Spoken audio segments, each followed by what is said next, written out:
抱きしめた心のコスモ熱く燃えせ奇跡を起こせ。Konnichiwa les Saiyans, bienvenue pour cette nouvelle vidéo. Donc comme expliqué la dernière fois, au programme aujourd'hui ce sera la présentation des 3 derniers Marina. Effectivement, la mise à jour de cette semaine n'a pas apporté de grandes nouveautés, hein, de toute façon sans douter. On reste sur la continuité de ce qui était fait, les personnages sont les mêmes, etc. Donc ça sert à rien de s'attarder là-dessus. On va vraiment rester sur la présentation des Marina, voir en détail en quoi ils consistent, ce qu'ils apportent, comment les jouer, éventuellement avec qui les jouer. Donc on verra tout ça au cours de cette vidéo. Avant de démarrer, je tiens à vous rappeler que vous trouverez le lien de notre Discord sous la vidéo. Je vous invite à nous rejoindre. On est toujours la même bande de potes, on est toujours un peu plus nombreux. Ça rigole, ça progresse. Il y a toujours les tournois qui permettent de s'entraîner, de progresser dans la bonne humeur. Des nouveaux nous ont rejoints, donc le niveau est relativement variable. Donc quelqu'un qui démarrerait, qui commencerait aujourd'hui, trouverait sans problème sa place et on pourrait éventuellement s'occuper de lui et l'aider à progresser. Voilà, donc la petite pub étant faite, revenons à notre nouveau dieu qui est arrivé la semaine dernière. Poséidon, roi des océans. Alors, concernant ce guerrier, ils l'ont clairement réussi. Voilà. Pourtant, parfois, on peut se dire oui, ce guerrier-là, ils l'ont pas vraiment respecté. Non, là, c'est une réussite totale, quoi. Il est énorme. Énorme, tout simplement énorme. Pour ceux qui ont eu la chance de le dropper, malheureusement, je n'en fais pas partie, qui en plus ont eu la chance de l'avoir au moins rang 6 et de développer ces 3 compétences. Je peux vous dire que j'en ai croisé quelques-uns en PVP. Il est bien emmerdant à jouer. Voilà. Donc, c'est un bloqueur. Alors déjà, la carte est magnifique, comme vous pouvez constater. C'est un bloqueur, c'est un guerrier bleu. C'est un guerrier dont le but, tout au long de la partie, va être de nerfer l'adversaire. Donc c'est un vrai bloqueur. Son taf à lui, ça va être de diminuer constamment la défense adverse. L'avantage, on va voir, c'est que vous pouvez le faire quand vous souhaitez. Il va le faire de lui-même au cours de partie, etc., etc., en fonction des différentes compétences. Alors, avant toute chose, il faut savoir que comme beaucoup de bloqueurs, c'est un bloqueur à qui vous allez pouvoir mettre du PV. Donc là, on a l'exemple de 139 000. Bon, il est rang 15, mais il n'a pas de stuff. Hein. Donc autant vous dire que ça vous donne une idée de ce que vous pouvez avoir. C'est quelqu'un qu'on va pouvoir facilement amener autour des 150 000 PV. Ce qui est déjà pas mal. Bien évidemment, si vous le montez en termes de rang, après, vous allez passer facilement les 200 000. Il attaque en combe. Donc on a une attaque combe de 44 562. Alors j'insiste sur le chiffre, ça peut paraître ridicule. Pour un bloqueur, c'est très fort. Il a une attaque combe qui est puissante, qui est comparable quasiment à celle de certains attaquants. C'est pas neutre. C'est pas neutre parce que c'est un bloqueur qui attaque très très fort. Donc attention, danger. Il n'a pas énormément d'esquive. Il vous apportera un cosmos équilibré, A, B, C. Donc c'est bien dans le sens où il ne va pas orienter votre team sur l'une ou l'autre des lettres. Ça, c'est plutôt intéressant. Et il a une petite esquive de 4. Bon, ça en soi, j'ai envie de vous dire, c'est pas dramatique. De toute façon, c'est pas forcément quelqu'un que vous allez jouer en titulaire. Les quelques-uns qui l'ont fait, c'était une mauvaise idée. Voilà, je peux vous le dire, ils ont souffert. C'est quelqu'un que vous allez jouer plutôt en soutien, on va voir pourquoi, et qui va apporter tout au long du combat. Alors, il dispose comme tous les chevaliers de 3 attaques. La première est une attaque à 9, qui sort relativement vite, qui a une puissance correcte. Voilà, on va pas s'étaler dessus. La lance de Poséidon, c'est une attaque niveau 27, c'est bien.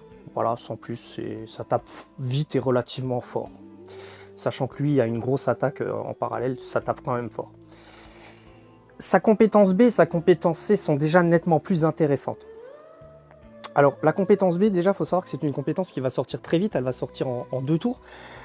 Elle va diminuer la défense des ennemis de 14% pendant 7 tours. Alors 7 tours déjà c'est long, c'est très très long, donc c'est très intéressant. Et vous allez me dire, ouais, 14%, c'est pas énorme. Bah, c'est déjà pas mal quand on tient compte du fait que c'est et les défenses combatives et les défenses physiques. C'est-à-dire que là, quel que soit la défense, le personnage que vous avez en face, il sera imputé et ça aura une importance. Ça aura une importance parce que en fonction du type de guerrier avec lequel vous allez attaquer derrière, eh ben, l'adversaire il encaissera beaucoup moins. Et ça, c'est pas neutre. Alors, la compétence C, idem, elle sort relativement vite en soutien. Vous allez me dire, ouais, mais elle a qu'une vitesse de 1. On verra après que ça va être carrément un avantage. C'est une attaque de puissance 37, donc qui plus est très puissante, qui elle pour le coup diminue la défense combative du guerrier principal ennemi de 22 pendant cette tour. Alors je vais juste faire la petite distinction entre les deux, c'est que la compétence B, elle diminue la défense des ennemis de 14% pendant cette tour, c'est-à-dire de l'ensemble des guerriers de votre adversaire. Le chiffre 14% n'est peut-être pas trop élevé, mais vous touchez tout le monde pendant cette tour. Donc même si derrière, votre adversaire va faire un switch ou ce genre de choses, il aura un guerrier qui aura été, entre guillemets, impacté et qui sera moins à même de se défendre. C'est très très fort. La compétence C, vous allez réellement l'utiliser quand vous allez vouloir taper très très fort avec un attaquant ou un guerrier combatif. Donc ça peut être Poséidon, ça peut être un attaquant combatif ou un guerrier combatif que vous aurez joint à lui sur le banc. Encore une fois, on verra avec qui le jouer. C'est pour ça que je vous dis, les deux sont intéressantes, elles ne se jouent pas forcément de la même façon. La compétence C, elle a cette particularité de taper en plus très très fort. Donc imaginez que vous envoyez cette compétence-là une première fois. Déjà, c'est une attaque à 37. Vous diminuez la défense du guerrier principal, là pour le coup c'est uniquement le guerrier principal, de 22%, ce qui est quand même important pendant cette tour. Quand vous allez réattaquer avec ce même Poséidon, vous attaquez en combatif, vous attaquez quelqu'un que vous avez déjà nerfé et que vous allez réattaquer très fort. Donc ça va devenir très compliqué, surtout si en face vous avez un défenseur spécialisé dans la défense physique. Donc deux compétences totalement différentes. Une, la B, qui va être plus générale, moins importante en termes de pourcentage, mais qui va toucher tout le monde, et qui va du coup donner un avantage aux gens qui vont accompagner Poséidon en tant que titulaire, que ce soit en combatif ou en physique. La C, elle sera vraiment destinée à aller matraquer si vous avez construit autour de lui une équipe combative, et que le but, ça va être de taper un personnage bien particulier. Voilà. Retenez quand même que la vitesse n'est qu'à 1, l'autre est à 9, la première. La vitesse à 1, on va voir après, ça va devenir un avantage. Au niveau de ses compétences passives, eh bien c'est pas compliqué, on reste sur une chose qui ne change pas, on va nerfer l'adversaire. La première, en combat, il va diminuer la défense combative des adversaires de 29%, ce qui est énorme, tout simplement. Donc en gros, ça démarre, boum, 30% de moins, allez, emballer, c'est pesé. Au début du deuxième tour, il va diminuer le cosmos A, B et C, ennemis de chacun. De deux chacun. Alors ça, pour l'avoir vécu en PVP, je peux vous dire que c'est bien chiant. C'est-à-dire que vous êtes là, vous dites, allez, coup d'après, je vais te taper en 7e sens, ça va te faire bobo. Et d'un coup, vous voyez deux barres qui s'enlèvent de votre cosmos, que ce soit le A, le B ou le C avec lequel vous comptiez attaquer. Hein, là, pour le coup, il n'y a pas de jaloux. Vous êtes nerfé, quelle que soit l'attaque que vous vouliez balancer. Je peux vous dire que si derrière, en plus de ça, vous attaquez sur un guerrier qui potentiellement pourrait faire une esquive, enfin, vous voyez un peu le genre de truc, ça devient compliqué. Et je rappelle que les attaques en 7e sens sont plus puissantes, donc quelque part, ils vous nerfent, ils vous empêchent de taper plus fort. Enfin, sa compétence passive 3, c'est la grande nouveauté. Je m'étais extasié dessus lors de la dernière vidéo. C'est un truc de fou. J'avais dit, hein, pour moi, ça va changer la méta. Alors, il n'y a encore pas beaucoup de Poséidon, il n'y a pas beaucoup de Poséidon montés, etc. Donc, ça va prendre un peu de temps. Mais on commence déjà à voir des nouvelles choses arriver, des guerriers qu'on ne voyait plus. On verra tout à l'heure, grâce à cette compétence-là. Au début du premier tour, renverse la vitesse fixée des compétences chargées de tous les participants au combat pendant 5 tours. Pendant 5 tours, Les attaques à 9 deviennent les plus lentes, les attaques à 1 deviennent les plus rapides. En gros, elles sont renversées. C'est un peu comme ça qu'il faut le voir. C'est-à-dire que si votre adversaire attaque à 7 et que vous attaquez à 5, et que vous avez Poséidon dans votre équipe, vous allez attaquer plus vite que lui. Pourquoi? Parce qu'en fait, on renverse les chiffres. Le chiffre inférieur devient le chiffre le plus rapide. C'est énorme. C'est énorme. Et à ce que je disais, quand vous vous retrouvez, sachant que c'est au début du premier tour et pendant 5 tours, les gamers qui étaient partis dans l'idée de je fous des DPS à 9 et je balance et j'essaie de gagner aux 1000 jours pour sortir le game comme ça, eh ben, ils vont devoir changer de politique, quoi. Déjà qu'en plus, en face, les guerriers commencent vraiment à encaisser. C'est déjà plus compliqué pour eux. Là, ça va devenir carrément très difficile. Enfin, son effet d'équipe. Au début du 3e tour, il diminue la défense de tous les ennemis de 19% pendant 7 tours. C'est bien, mais de deux choses l'une. C'est pas fifou. Et en plus de ça, Poséidon, si vous avez la chance de l'avoir, faut le jouer, quoi. Il doit pas être sur le banc. Il doit pas être sur le banc, il doit être sur le terrain et il doit apporter ce qu'il a apporté. Voilà. Donc, je reviendrai un petit peu dessus, de façon générale, si vous voulez. C'est donc quelqu'un qui, comme je le disais au départ, va nerfer réellement la défense adverse tout au long du combat et donc forcément apporter un plus à votre équipe. Alors, on a regardé un petit peu avec qui on pouvait jouer, comment on pouvait le mixer, etc. Bon, il y a des petites idées qui viennent. Tout dépend un petit peu de quelle tendance vous voulez donner à votre team. Alors la chance qu'on a actuellement, c'est qu'on commence à avoir pas mal de Marina. Donc on verra tout à l'heure qu'on arrive à constituer des équipes de Marina qui veulent dire quelque chose. Maintenant, c'est également un guerrier qu'on va pouvoir, on verra après, joindre à des chevaliers d'or ou à des guerriers d'Asgard, etc. Sans aucune difficulté en fait. Voilà. Bien. Donc nous allons passer à l'un de ces lieutenants, je dirais. Sorrento. Alors Sorrento, c'est une sorte de petit Poséidon. Sorrento, il me plaît bien aussi. Il est un petit peu particulier. Il est un petit peu particulier. Si vous voulez, lui, il ne va pas chercher à diminuer les défenses de façon générale. Lui, c'est également un bloqueur. Il est également de couleur bleue, mais lui, son taf, ça va être de diminuer l'attaque. Alors, c'est presque dommage qu'il l'ait fait en bleu, j'ai envie de vous dire, parce qu'il l'aurait fait en rouge ou en vert. Bah, direct, il y avait moyen de les mixer tous les deux tout de suite ensemble, quoi. On se posait pas la question. Là, le problème, c'est que si tous les guerriers qui sont complémentaires sont bleus, au bout d'un moment, ça peut être délicat quand même. Bon, pour le coup, c'est pareil, c'est un guerrier qu'ils ont réussi. Il est franchement intéressant. Donc, qui dit bloqueur, dit qu'on peut lui mettre pas mal de PV, comme vous pouvez constater. Alors, vous voyez qu'il a une attaque combe qui est à 35 000, parce que bon, il attaque en combe, donc on verra tout à l'heure, à 35 000, qui est relativement correct. Alors, bien évidemment, on n'est pas sur les chiffres de Poséidon, mais bon, Poséidon, c'est le dieu. Donc, quand je vous avais dit qu'ils n'avaient pas hésité à charger la mule, vous voyez que là, quand on est sur Sorrento, on est sur quelque chose de très correct, qui est respectable. On n'est plus sur les mêmes chiffres quand même. La particularité, c'est qu'il a une meilleure esquive quand même. Il a une esquive de 8. Alors, on est loin des sommets, etc. Mais c'est respectable, ça peut marcher. Ça peut apporter quelques petites surprises en combat. On peut compter dessus. Alors, le Cosmos, c'est pareil, c'est du ABC. C'est un Cosmos qui va équilibrer votre team. C'est toujours intéressant à prendre. Alors, au niveau de ses compétences chargées, c'est pareil. Il va disposer donc de 3 attaques.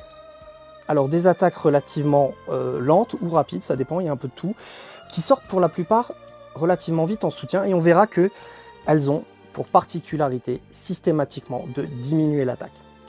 Sa première compétence, c'est une attaque de puissance 28 qui va diminuer l'attaque combative du guerrier principal ennemi. Donc là, on va directement impacter le guerrier qu'on a en face de nous. On va diminuer son attaque, donc là en l'occurrence de 2417, pendant 5 tours. C'est relativement long. C'est intéressant, ça va permettre de faire en sorte qu'il tape moins fort, tout simplement. À partir du moment où on est face à un guerrier qui attaque en combatif. Si vous avez une team physique en face de vous, clairement, cette attaque-là, elle ne vous servira à rien si ce n'est à taper avec une puissance 28. Symphonie de la mort, c'est comme l'attaque A, c'est également une attaque qui sort relativement vite en soutien. Elle, au même titre que Poséidon, elle va fonctionner de façon générale. Diminue l'attaque des ennemis de 14% pendant 5 tours. Donc là, ce qu'il faut comprendre, au même titre que pour Poséidon, c'est que 14%. mais c'est toute la team adverse pendant les 5 tours.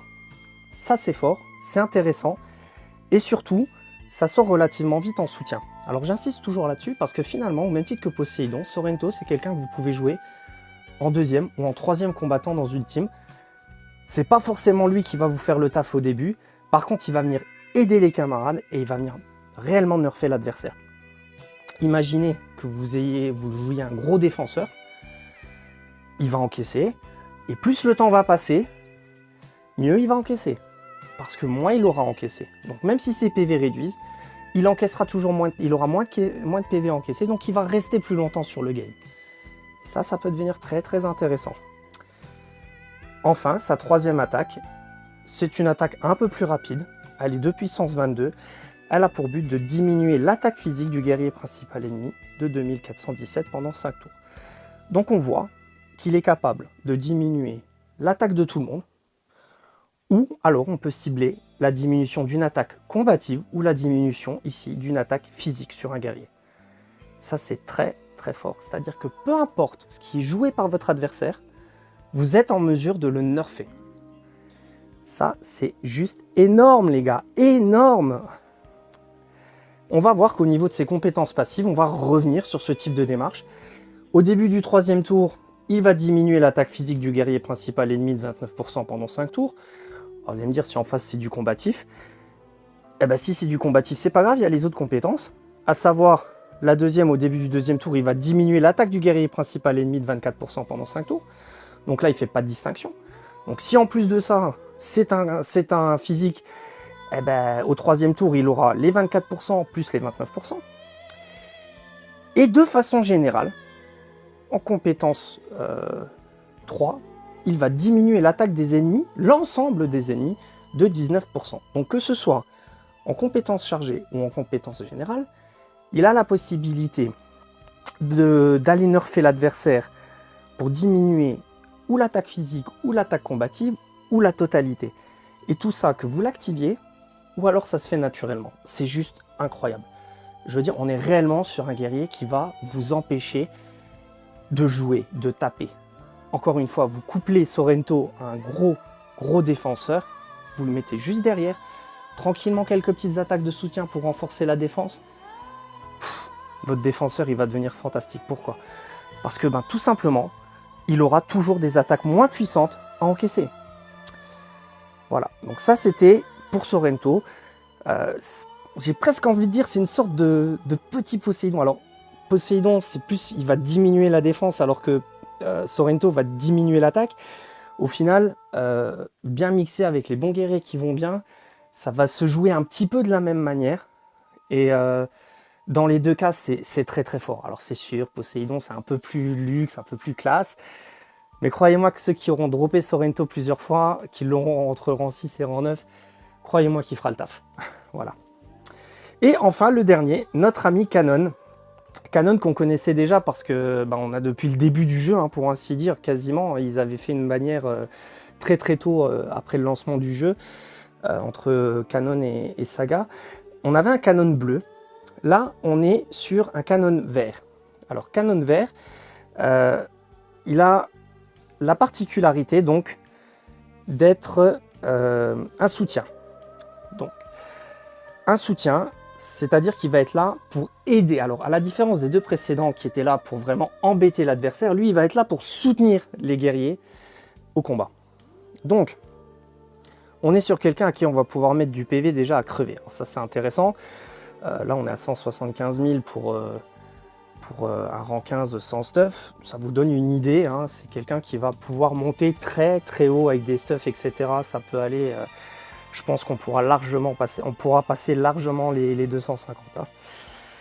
C'est quelqu'un qui va, lui, pour le coup, attaquer en physique. Donc, pareil, pour un soutien, il a une attaque qui est relativement puissante. À 38 000, c'est loin d'être déconnant. C'est plutôt intéressant. Peu d'esquive. Au niveau du Cosmos, on est sur un ABB. Donc il y a quand même une tendance vers le Cosmos B. Donc attention avec qui vous le mixez, des fois à pas vous amputer sur certaines choses. Dans certains cas, on verra. Vous voyez, quand là par exemple on a un double B, ça renvoie quand même aux deux compétences chargées, si on va sur Sorrento ou Poséidon, qui sont générales et qui ne sont pas ciblées physiques ou combatives. Donc ça c'est déjà un signe que pourquoi pas les jouer ensemble. Alors, il va disposer également de 3 attaques, mais là on va voir que vraiment la différence, le fait que ce soit un soutien, l'apport est totalement différent. Sa première attaque, c'est une attaque, donc il attaque que en vert, hein, déjà, de toute façon, lui les 3 attaques sont en vert. De façon générale, les attaques sont relativement longues à sortir, sauf la 3e. Elles ont pour but, comme je disais, de soutenir l'adversaire, enfin les guerriers qui sont avec lui. Donc la première est une attaque de puissance 34 qui va augmenter la défense combative des alliés de 1797 pendant 7 tours. C'est pas très élevé en termes de chiffres, c'est bien, mais c'est surtout très long. C'est surtout que ça se cumule hein, si vous la renvoyez plusieurs fois. C'est une attaque qui est puissante, 34 c'est puissant, et du coup vous allez augmenter votre défense combative. Alors là, ça devient intéressant parce que, on verra tout à l'heure que vous jouez un guerrier comme ça, par exemple, avec un défenseur comme Thor, par exemple. Thor qui est un défenseur physique rouge, très puissant. Son petit péché, c'est qu'il est un peu moins puissant au niveau de la défense combative. Alors il a certes une compétence chargée qui lui permet de se renforcer, mais pendant ce temps-là, il n'attaque pas. Là, vous balancez ça en soutien, vous allez renforcer votre défenseur. Et pendant 7 tours. Ou alors vous balancez ça au premier tour, vous faites un switch. Votre défenseur derrière, il a sa défense combative qui est boostée. Et ça, c'est pas négligeable. Enfin, donc sa compétence chargée B, c'est une attaque standard de puissance 26. Par contre, elle a la particularité de sortir un 9. Donc relativement rapide. C'est bien pour un soutien, parce qu'il est capable d'attaquer très vite. Et enfin, la 3e, force du mal pur, supprime 3 affaiblissements sur chaque allié. Alors ça, pour le coup, ça peut être intéressant parce que face à certains bancs ou face à certaines compétences qui pourraient avoir été amenées par l'adversaire, vous allez ni plus ni moins que supprimer les nerfs adverses et donc retrouver le plein potentiel de votre team. Et ça, vous le faites sur commande. Si vous en avez le besoin, bim, vous le balancez. Vous vous rendez compte que vous tapez pas assez fort, vous vous rendez compte que vous esquivez plus assez bien, je ne sais pas, ce genre de choses. Vous balancez cette attaque-là et d'un coup, ça va aller beaucoup mieux. C'est pas trop utilisé ce genre de choses. Encore aujourd'hui, quelques-uns le font avec certains persos. Mais sincèrement, ça peut être très utile. Surtout quand vous êtes face à un banc où on va chercher à vous nerfer plutôt qu'à booster par exemple un banc qui boosterait son attaque. Bon voilà, il booste son attaque. Vous avez des bancs qui vont venir vous nerfer directement, qui au 3e tour vont baisser votre défense ou ce genre de choses. Là, lui, directement, il dégage tout. Voilà. Enfin, au niveau de ses compétences passives, s'il est remplacé, il augmente la défense combative des alliés de 29%. En combat, il augmente la résistance au gel des alliés de 11%. Et en combat, il augmente la résistance à étourdissement des alliés de 11%. Son effet d'équipe, au début du 2e tour, il augmente la défense combative des alliés de 29%. Bon, j'ai envie de vous dire, c'est un peu comme les 2 premiers, quoi. C'est de toute façon quelqu'un, on va pas s'attarder sur sa compétence de banc parce que c'est une compétence qu'on connaît, qu'on a déjà. On peut trouver moins bien, mais on peut trouver mieux aussi avec les guerriers qu'on a. Par contre là, c'est un guerrier qui doit être joué et c'est un guerrier qui apporte des choses très intéressantes. Comme je le disais tout à l'heure, c'est un guerrier qu'on peut facilement, très facilement coupler à des défenseurs physiques. Vous avez un défenseur rouge, comme Thor par exemple, ou pour rester dans les marinas, Krishna bleu. Krishna bleu, bon défenseur physique, qui peut monter très fort en PV, qui a l'énorme avantage, on va voir, Krishna bleu, qui est un guerrier qui a l'énorme avantage d'attaquer avec saignement. Krishna bleu, son défaut, c'est tout simplement que sur les attaques combes, il n'est pas au top. Il n'est pas au top. Alors le mien, malheureusement, n'est pas super évolué parce que comme je ne l'avais pas en 9, je ne l'avais pas vraiment touché. Mais on voit par exemple que sa défense physique, au départ, elle est de 7255 alors que sa défense combe est de 5482. Donc il y a déjà une différence qui n'est pas négligeable. Là, grâce en fait à notre ami Canon, vous allez venir compenser ce manque. Et donc vous allez avoir quelque part un défenseur beaucoup plus équilibré. Voilà, ça c'est une possibilité, c'est une façon de jouer Cannon. Vous pouvez très bien arriver en disant voilà, je le positionne, tour 1, je vais balancer mon attaque mon attaque A, qui est relativement puissante et qui va augmenter ma défense combative des alliés. Parallèlement à ça, je le switch avec mon défenseur. Comme il est remplacé, automatiquement la compétence passive 1 se met en place. Elle augmente la défense combative des alliés de 29%. Voilà. Et là, vous vous retrouvez avec un défenseur très équilibré, qui défend naturellement très bien en physique et du coup va pouvoir très bien défendre en combatif. C'est très très important, c'est très puissant, en plus c'est long, c'est pendant 7 tours, donc c'est loin d'être négligeable. Pour les deux autres compétences de soutien, c'est un peu ce que je disais dans la dernière vidéo, c'est encore pas trop utilisé. Bon, les Team Gel, il n'y en a pas beaucoup, quand il y en a, elles sont un peu embêtantes à jouer. L'étourdissement, ça vient de sortir, c'est pareil, c'est des compétences qui sont pas trop jouées, puis quand certains jouent dessus, on n'est pas trop préparé, on défend pas trop là-dessus. Vous le mettez sur vos titulaires, vous n'êtes pas embêté, quoi. À la rigueur, vous occupez pas de ça dans les stuffs, vous le laissez lui, si jamais ça arrive en face, naturellement, il va vous booster pour vous défendre là-dessus et ça se fera tout seul. Et du coup, l'adversaire qui aurait voulu jouer là-dessus pour créer un peu la surprise, il va être un peu embêté, quoi. Voilà. Donc finalement, c'est un personnage très équilibré, Cannon. C'est un personnage qui est très complémentaire, qui va pouvoir se jouer aussi bien avec un très bon bloqueur, par exemple, comme Sorrento, ou même avec Poséidon, sans aucun problème. Et qui va pouvoir se jouer avec des gros défenseurs, comme Krishna, comme des gros défenseurs physiques, j'entends Krishna, Thor, qui, de par cette petite faiblesse qu'ils vont avoir sur le combatif, vont être compensés. Voilà. En plus, le fait d'être vert, il peut apporter, là où les défenseurs sont sur d'autres couleurs, ça évite d'avoir un doublon de couleurs, en fait, tout simplement. Voilà, donc on a fait le tour des 3 Marinas. Vous voyez qu'ils sont tous les 3 très intéressants, qui peuvent apporter tous les 3 énormément au niveau des teams.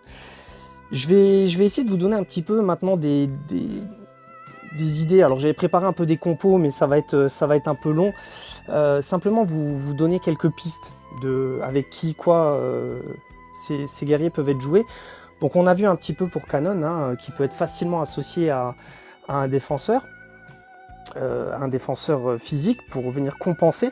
Donc vraiment le mettre dans une team physique, tout simplement.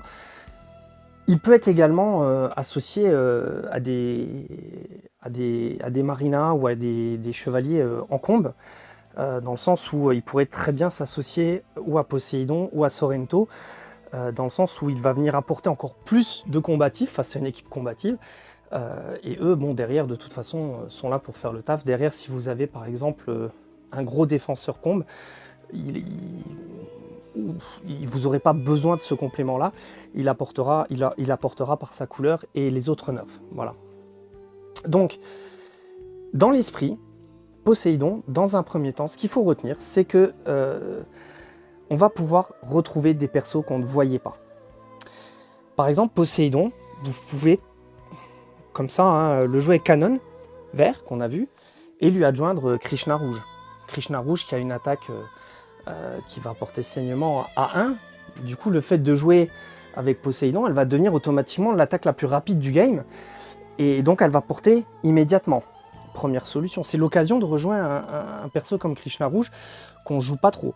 Avec, vous pouvez, par exemple, si vous voulez faire une équipe 100% Marina, mettre un banc avec Bayan rouge pour monter les PV, Sorrento pour nerfer l'attaque adverse, et Yutsila qui lui apportera un petit peu sur l'affinité. Ça peut être une possibilité. Poséidon, c'est quelqu'un qui peut se jouer également avec des chevaliers, comme je disais, qu'on a moins l'habitude de voir ces derniers temps, mais qui pourraient être remis sur le devant de la scène. Alors, si on veut, comme je disais, si je fais le parti pris de ne pas doubler les couleurs, on va mettre certains chevaliers de côté, forcément. Là, en l'occurrence, ça marche très bien avec eux aussi. Donc, que ce soit Deathmask, GC, que ce soit Iki du Phénix, ce sont des chevaliers qui pourraient très bien se mêler à Poséidon. Simplement, vous auriez 2 fois du bleu. Donc après, ça, c'est un choix, bien évidemment. Poséidon, par exemple, pourrait très bien être associé à Minos, Minos vert, qu'on n'a pas beaucoup l'habitude de voir, à Doko vert par exemple. Il irait très bien avec Doko bleu aussi, mais toujours pareil dans l'idée de ne pas avoir 2 fois du bleu. Donc Doko vert qui est capable de taper fort, mais qui de façon générale est un attaquant qui avait des attaques pas trop rapides. Donc forcément, on le jouait pas trop. Bah là, du coup, avec la compétence qui va inverser, si vous voulez, la vitesse, le fait qu'il attaque lentement va devenir un avantage. Donc il attaquera fort, pour le coup, ça peut être très bien. Ça peut être le moyen aussi de remettre sur le devant de la scène Gemini Rouge. Gemini Rouge qui a une attaque à 1 qui est dévastatrice, mais qui, parce qu'il attaque à 1, n'était plus joué. Vous le mixez un petit peu à la compétence qui va bien de Poséidon et vous vous retrouvez avec quelqu'un qui va vous faire du dégât, qui va vous faire beaucoup de dégâts. Donc on peut imaginer différentes choses. Bon, Saga bien évidemment, hein, imaginez-vous, en plus avec son boost naturel des 20%, vous pourriez vous retrouver avec à la fois des combattants qui vont attaquer très fort et Poséidon qui va diminuer la défense combative. Là vous montez une équipe combative avec Saga, avec Poséidon et avec on va dire, je ne sais pas moi, Doko vert ou même un défenseur, hein, si vous voulez mettre par exemple Aldébaran, hein, vous pouvez mettre Aldébaran GC. Aldébaran GC ira très bien dans cette team. On peut mettre Canon vert également pour changer, apporter du physique. Et bien, dans tous les cas, tout ce qui sera attaqué en combe sera très puissant parce que Poséidon va diminuer la défense adverse et que vous aurez tous les boosts qui vont venir se coupler. Ça peut être le boost de Saga, ça peut être des boosts venus du banc comme Shun V2 par exemple, vous voyez. Voilà, ça c'est ce qu'on a pu un petit peu imaginer. Après il y a plein d'autres possibilités, c'est difficile à présenter comme ça. Avec Sorrento c'est différent. Sorrento, on peut retrouver un petit peu les mêmes caractéristiques. Après ce qui peut être bien avec Sorrento, ça peut être de le coupler à Saga et à Fenrir vert, pour avoir vraiment une grosse équipe en combe, où là on va aller diminuer l'attaque adverse, donc ce qui va permettre d'encaisser un peu mieux. Donc sur des guerriers comme Saga, qui peut encaisser un peu, Sorrento qui peut encaisser, Fenrir qui a quand même un peu de PV, mais qui derrière eux vont taper très fort. Et là vous pouvez mettre un banc avec Shun V2, Bayan bleu, Yotsila également, hein, si vous souhaitez. Ça peut être très fort aussi. Après, encore une fois, des possibilités, il y en a vraiment plein. 3 très beaux guerriers, 3 chevaliers qui, pour ceux qui auront la chance de les dropper et de pouvoir les jouer, vont apporter, je pense, quelque chose de neuf et beaucoup de plaisir dans le jeu. Voilà. J'espère avoir été assez concis, précis, assez intéressant aussi. C'était un peu complexe parce que je voulais appréhender ça d'une manière différente. J'espère que ça vous aura intéressé. Je vous invite encore une fois à nous rejoindre au niveau du Discord. Et je vous dis sayonara les sens.